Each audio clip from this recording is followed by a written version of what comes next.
Uh, Sebelum kita mulai pelajaran, alangkah baiknya kita meditasi dulu sebentar ya. Duduk hening, meditasi, dimulai.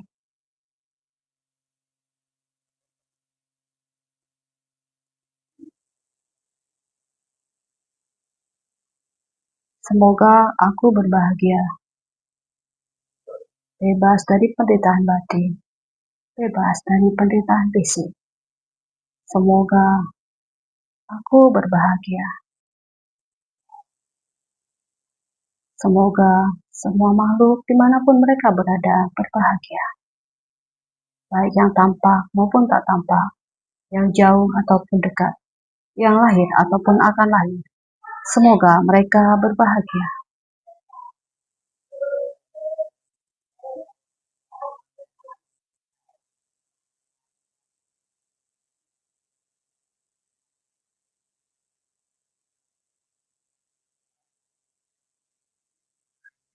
Meditasi selesai. Sabe sata bawantu sukitata. Semoga semua makhluk hidup berbahagia. Sadu, sadu, sadu. Oke, absen dulu ya. Semuanya hadir kan? Hadir. Cuma berlima, nggak perlu saya absen. Saya udah paham ya. Tema kali ini yang akan mau saya sampaikan adalah tentang terjadinya bumi dan manusia.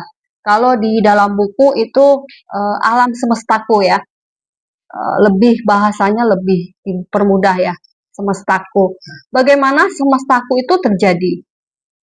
Bagaimana manusia itu terjadi? Kenapa kok bisa terjadi gitu kan? Nah, sebelum kita membahas itu, pertanyaan yang muncul, manusia pertama itu apa ya?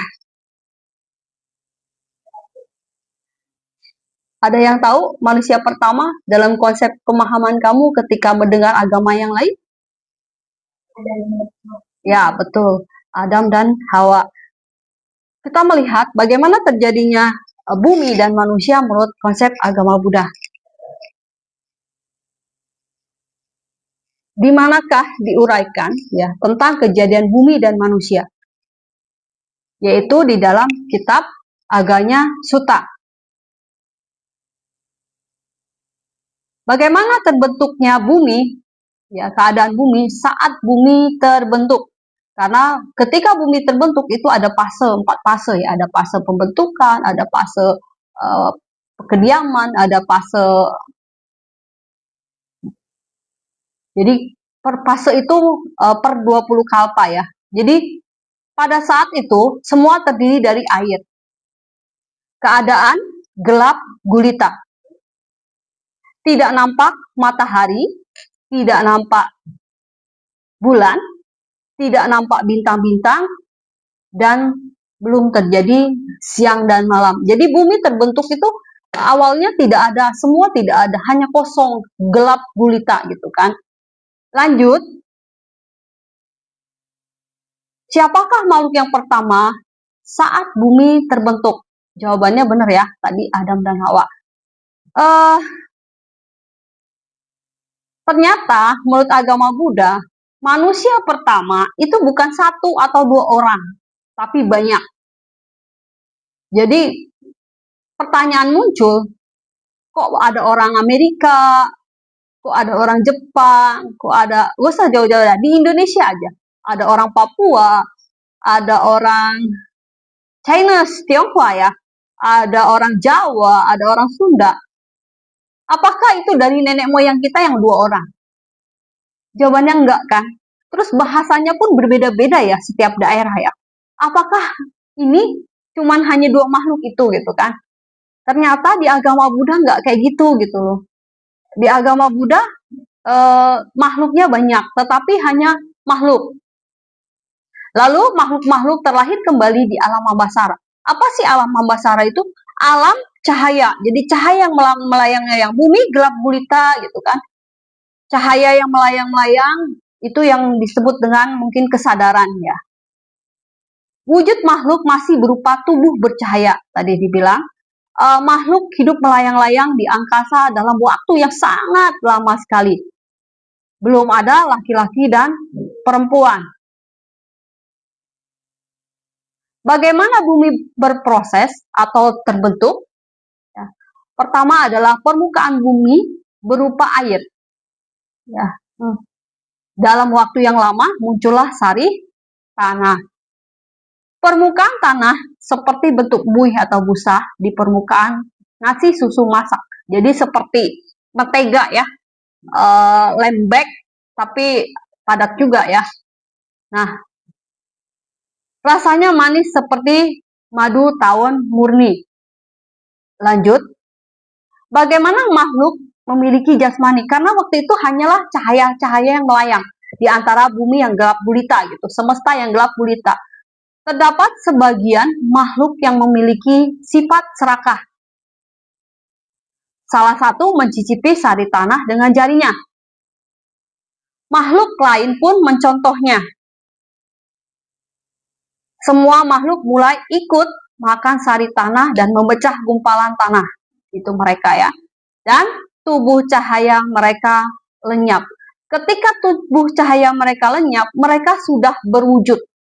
Sudah berbentuk tubuh, tapi belum sempurna. Dan mulailah tampak matahari, bulan, dan bintang. Apakah jadi ketika kamu pahami ini, apakah ada proses penciptaan? Kenapa proses penciptaan yang membuat penciptaan? Siapa yang menciptakan? Enggak. Jadi ketika tubuh manusia itu tubuh manusia cahayanya menghilang, muncullah matahari, bulan, dan bintang. Jadi ketika muncul matahari, bulan, dan bintang, wujud manusia berubah menjadi padat. Jadi adakah di situ konsep penciptaan? Nggak ada, karena ketika manusia berwujud, matahari, bulan, dan bintang sudah ada. Melalui apa?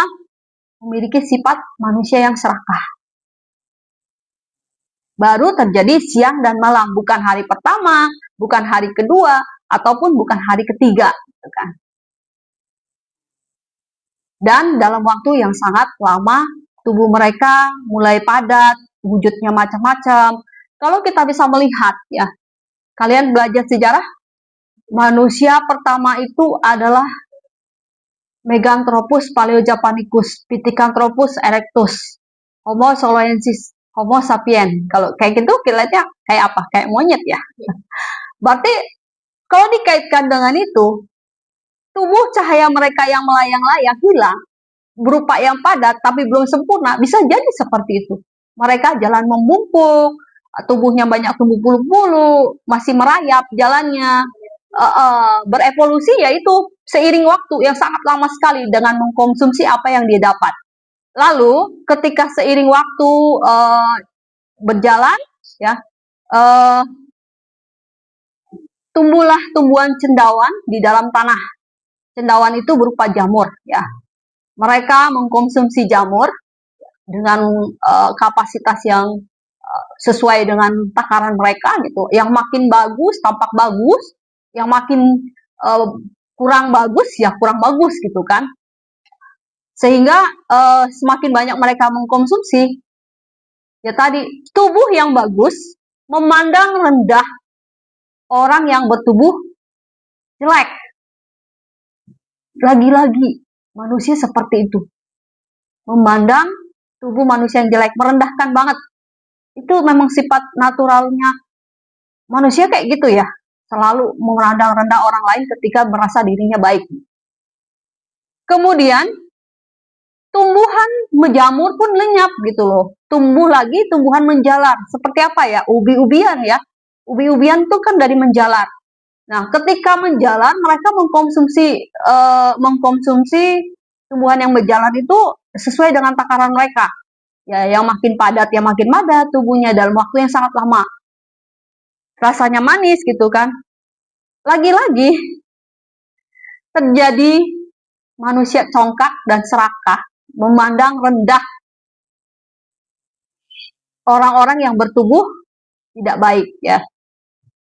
Lanjut lagi, tumbuhan menjalar itu lenyap karena akibat manusia congkak dan serakah, maka muncullah tanaman padi dan dikumpulkan dengan dikonsumsi sebanyak yang dia sesuai dengan takaran lah ya. Yang gizinya baik, tambah baik, tubuh mereka udah mulai sempurna. Ya, tubuh mereka udah mulai sempurna, tubuh mereka udah mulai baik, jalan juga udah baik gitu kan. Kemudian apa yang terjadi? Setelah memakan umbi-umbian atau padi, ya, dalam waktu yang sangat lama terjadilah sempurna tubuh mereka, sudah kelihatan kelaminnya laki-laki dan perempuan. Nah, karena sudah ada laki-laki dan perempuan, mereka saling tertarik, timbullah nafsu indria dan saling berpasang-pasangan sehingga timbullah banyak orang yang hingga sekarang ini terjadi. Jadi dipatahkanlah kalau manusia pertama itu antara 1 atau 2 orang, tetapi di agama Buddha jawabannya banyak. Karena logis ya, di seluruh dunia ini arah manusia itu berbeda macam-macam ya, beda etnis, beda suku, beda bahasa ya. Apakah dari 2 orang ini? Kan enggak kan? Apakah dari 2 Adam dan Hawa? Kemudian secara ilmu kedokteran pun itu dilarang. Ketika Adam dan Hawa punya anak, misalnya 5 ya kan, A, B, C, D. Si A nikah dengan B itu udah impossible. Ya nggak sih? Iya. Di ilmu kedokteran pun ditentang. Tapi ternyata ada yang kayak gitu loh di kitab itu. Nah ini nggak diterima secara ehipasiko, nggak diteliti dan nggak bisa dibuktikan kebenarannya. Sementara dokter kalau membuktikan itu melalui tes penelitian ya, gen yang sama dengan gen yang sama hati. Bahkan ilmu adat pun mengatakan saudaraan itu nggak boleh nikah, bener nggak? Seperti itu. Lanjut, bagaimana proses kehancuran bumi ya? Yang tadi proses penjadian bumi dan manusia, kita lihat proses terjadinya penghancuran bumi, atau mungkin kalau bahasa lebih ininya kiamat ya, serem juga sih bahasa kiamat. Tapi memang ketika terjadi seperti itu, bumi ini udah luluh lantak ya, udah serem juga sih. Kita lihat apa yang terjadi. Menurut Surya Sutta atau Sataka Nipata Anguttara Nikaya, lenyapnya alam semesta ditandai dengan umur manusia itu berkurang. Rata-rata mungkin bisa 80 tahun, bisa turun, bisa menjadi 50 atau 40 gitu kan. Terus kadang-kadang ada periode kelaparan, kehausan. Kita kelaparan aja udah gak bisa sanggup lagi ya 1 hari, ditambah kalau berhari-hari, kemarau panjang dan sebagainya. Munculnya matahari di dalam agama Buddha ini membuat alam semesta ini sudah tidak bersahabat. Apa pengaruhnya? Kehancuran alam semesta terdiri dari 3 unsur, yaitu api, angin, dan air. Kalau terjadi penghancuran bumi lewat api, itu lewat mana? Kebakaran hutan, gunung meletus, itu lewat api. Kalau lewat air, tsunami, betul. Kalau lewat angin, ya badai, angin tornado ya, itu termasuk kehancuran bumi ya lewat fase 3 unsur. Kita lihat kondisi apa yang terjadi menjelang kiamat atau hancurnya bumi. Hujan tidak turun ratusan tahun, pohon layu dan mati, ya, lahir di alam Brahma. Setelah itu, apa yang terjadi?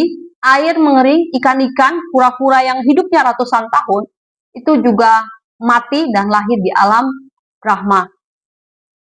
Pada satu masa, ya, muncullah matahari kedua. Matahari pertama, kita udah gak mampu bertahan. Tapi muncul matahari kedua, yang terjadi apa? Sungai kecil, danau kecil, surut, kering, dan tiada.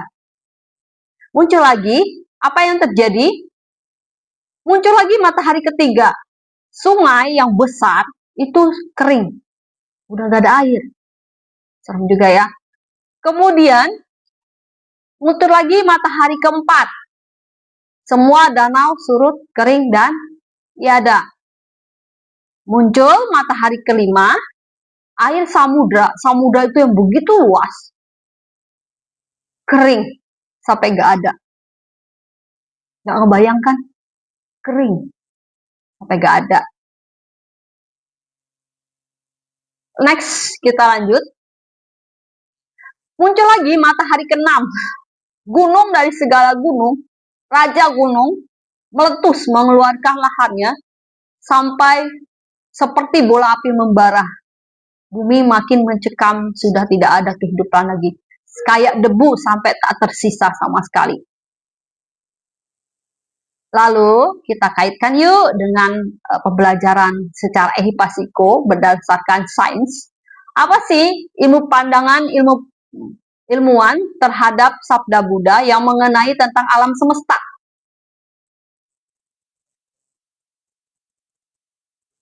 Menurut Albert Einstein, fisikawan yang terkenal di dunia, yaitu apa?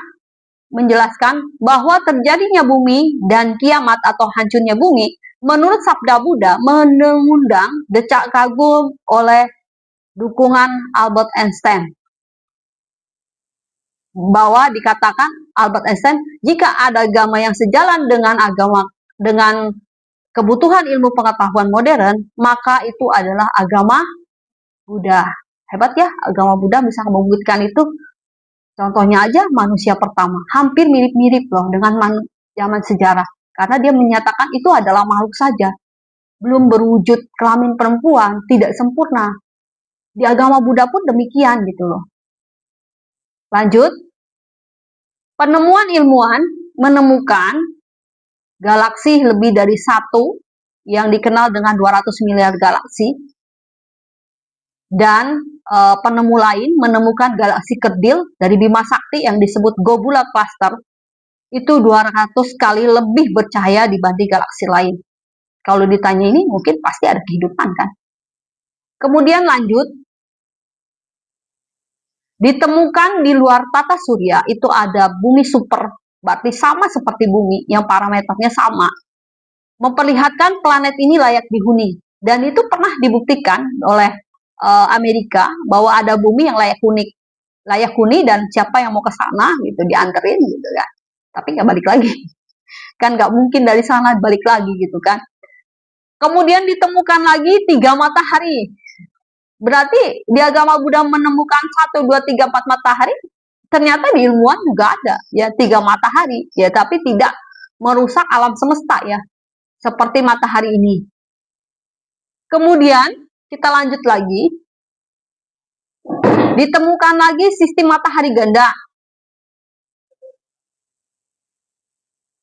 Yang namanya adalah Gamma Cetpey. Kemudian ditemukan sistem memiliki 4 matahari induk dari teleskop antariksa. Yaitu ini, 4 matahari induk. Nah, kita lihat usia bumi kita baru mencapai 5 miliar tahun. Berarti termasuk usia yang sangat muda. Karena umur bumi itu proses terbentuknya sangat lama ya. Jadi menunggu sampai apakah bumi ini akan kiamat atau hancur? Jawabannya enggak. Karena ketika bumi ini hancur, masih ada bumi-bumi yang lain. Gitu. Oke. Sampai di sini ada pertanyaan? Gak ada. Kalau gak ada, yuk kita diskusi tentang tema yang ada di sini. Ya, silakan diskusikan masing-masing. Ya ini kan ada 4 orang ya. Satu kelompok berdua. Kita diskusikan bareng-bareng. Silakan untuk didiskusikan. Ya.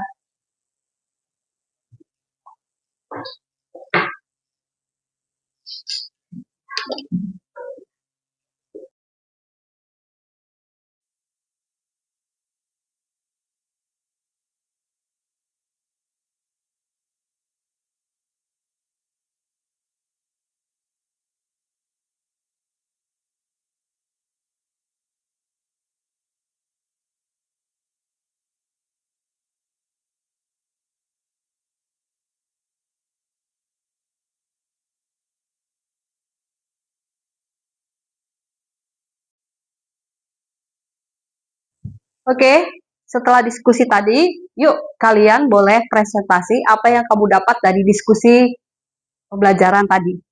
Silakan kelompok yang satu.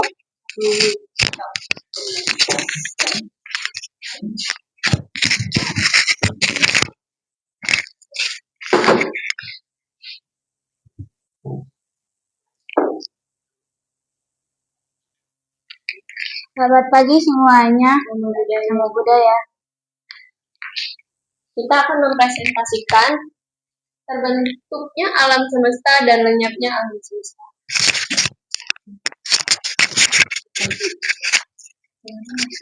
Ya.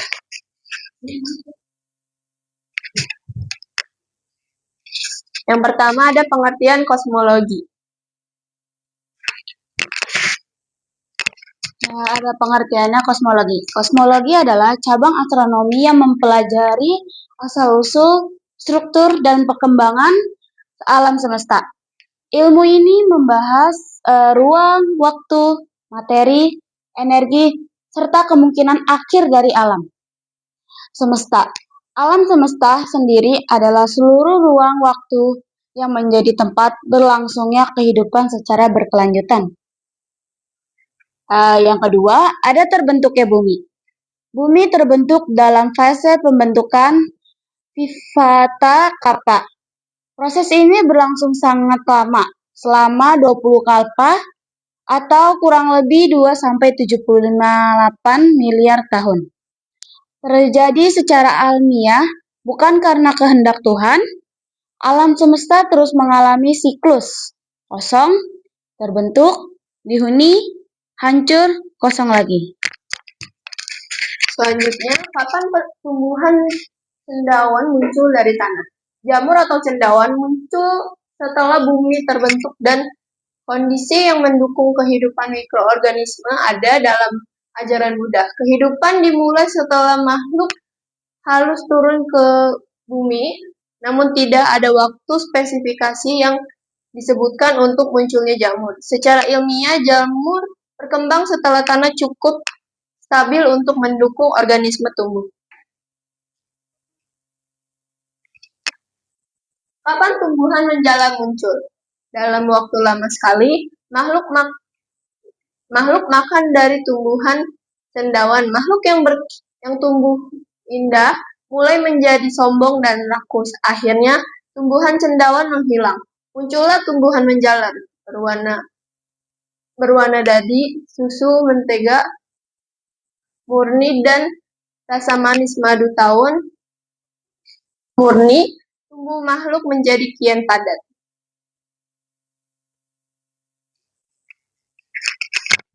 Kemudian ada kapan tumbuh padi muncul? Dalam waktu lama sekali, makhluk makanan dari tumbuhan menjalar. Makhluk yang bertumbuh indah menjadi makin sombong dan rakus. Akhirnya tumbuhan menjalar lenyap. Munculnya tumbuhan padi tanpa dedak, bulirnya bersih dan harum. Makhluknya mengumpulkan sebanyak yang akan dimakan dan dibawa pulang untuk memasaknya. Padi yang sudah diambil akan tumbuh kembali dan semuanya. Terus. Kapan terjadinya laki-laki dan perempuan? Dalam waktu lama sekali, makhluk makan dari tumbuhan padi. Tumbuh padi semakin padat dan mulai terjadi perbedaan bentuk antara makhluk laki-laki dan perempuan. Pada makhluk tersebut mulai timbul nafsu indria. Dalam waktu lama terjadilah kelahiran dari makhluk perempuan. Selanjutnya, kiamat dalam agama Buddha. Dengan ditunjukkan pada Surya Sutta, Sattaka Nipata Agutara Nikaya, apakah ada konsep kiamat dalam agama Buddha? Jawab Buddha, ya, dalam Buddhisme dikenal dengan konsep kehancuran alam semesta, tetapi bukan kiamat. Dalam arti akhir segalanya, melainkan bagian dari siklus alam yang terus berulang. Apa isi Surya Sutta terkait kiamat? Dalam Surya Sutta, Buddha menjelaskan bahwa matahari dan bulan pun suatu hari akan lenyap. Ini mengajarkan bahwa tidak ada yang kekal, bahkan benda-benda langit. Meskipun berbeda bahasa dan pendekatan ajaran agama Buddha tentang alam semesta yang tidak kekal dan terus berubah sejalan dengan pandangan ilmiah modern. Ilmuwan mengapresiasi filosofi sebagai bentuk kesadaran tentang dinamika alam semesta. Kesimpulan dari PPT ini, Buddhisme mengajarkan bahwa alam semesta tidak kekal dan akan hancur, seperti matahari dan bulan yang akan lenyap, Surya Sutta. Ilmu modern pun menyetujui hal ini. Kiamat adalah bagian dari siklus alam yang terpenting adalah hidup bijak dan berbuat baik. Sekian Presentasi dari kami. Ada yang ingin bertanya?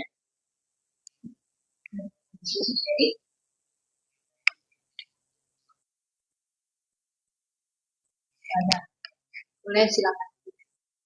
Sekian, Terima kasih.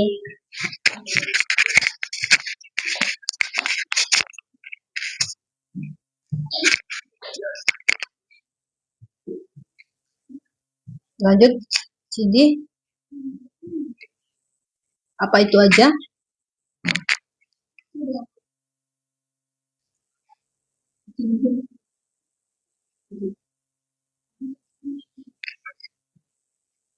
Di pink ya.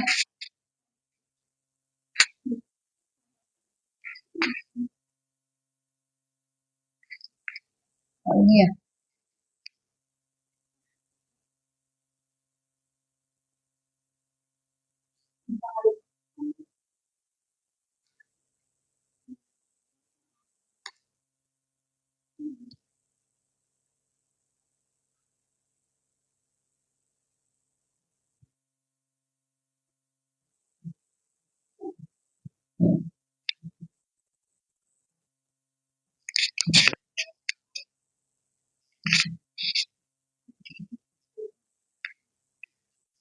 Selanjutnya kita masih di kelompok selanjutnya ya, terakhir. Silakan.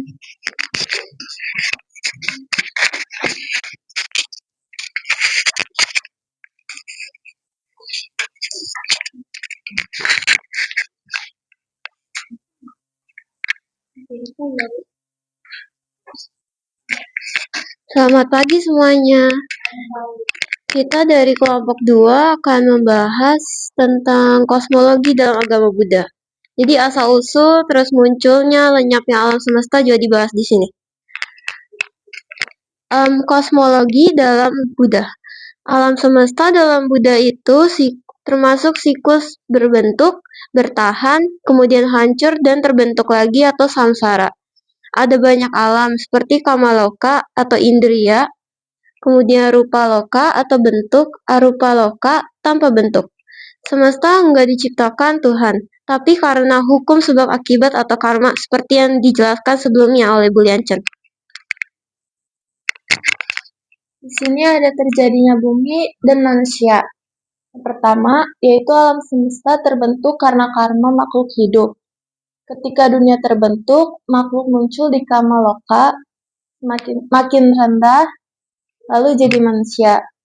Manusia muncul setelah siklus kehancuran selesai dan bumi jadi layak dihuni. Proses kiamat menurut Buddha. Alam semesta akan hancur karena api, air, atau angin. Ini adalah bagian dari siklus alam, bukan akhir segalanya.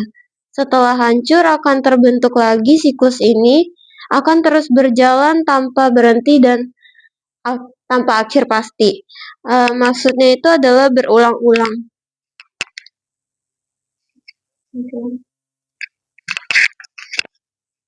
Jadi di sini ada kesimpulannya yaitu kosmologi dalam ajaran Buddha menunjukkan bahwa alam semesta bukanlah sesuatu yang abadi dan diciptakan oleh satu entitas tunggal, melainkan terbentuk, bertahan, dan hancur karena bukan karma dari semua makhluk.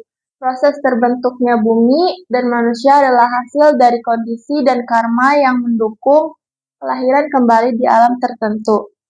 Ketika karma berubah, semesta juga ikut berubah, sehingga akhirnya hancur, lalu terbentuk kembali. Ini juga menunjukkan bahwa segalanya bersifat tidak kekal, terus berubah, dan berada dalam siklus kelahiran dan kematian. Pemahaman ini mengajak manusia untuk tidak melekat pada dunia yang fana dan berusaha mencapai kebebasan sejati melalui pencapaian nibbana.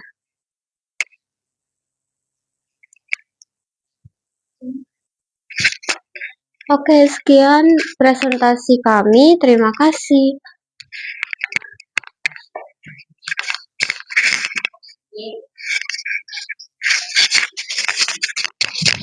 Oke, setelah dari hasil presentasi kalian sudah bisa disimpulkan ya materi ini dengan baik, bahwa kita simpulkan dari pembelajaran ini,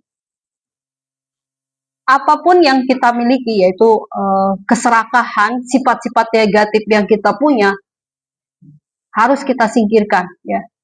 Dan mengenai bumi dan alam semesta, itu kehancuran bumi tidak perlu kita pikirkan. Yang Buddha ajarkan untuk kita pahami adalah yaitu tidak usah memikirkan apakah akan bumi ini hancur. Yang pasti kita akan jalani hidup ini dengan baik. Real yang sekarang ini ya, bagaimana hidup dengan baik, belajar dengan baik, dan dari moral-moral itu kita nggak boleh serakah. Nilai-nilai yang kita ambil, kita nggak boleh memandang rendah orang lain, karena status kita itu sama di mana-mana ya. Kita adalah manusia, saling menghargai, saling menghormati, dan ketika muncul seperti itu, kita akan damai gitu loh. Gak usah memikirkan yang lain. Kalaupun mungkin kematian akan muncul, kita tidak bisa menolak. Karena apa? Itu adalah bagian dari karma. Oke? Itu saja. Kita akhiri semuanya berdiri. Kita namaskara gata.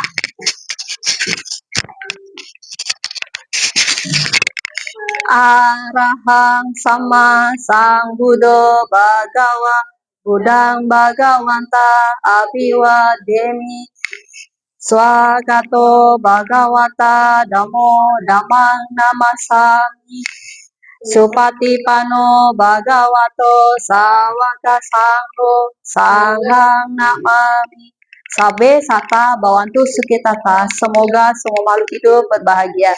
Sadu, sadu, sadu. Ya, namo Buddhaya. Terima kasih. Ya.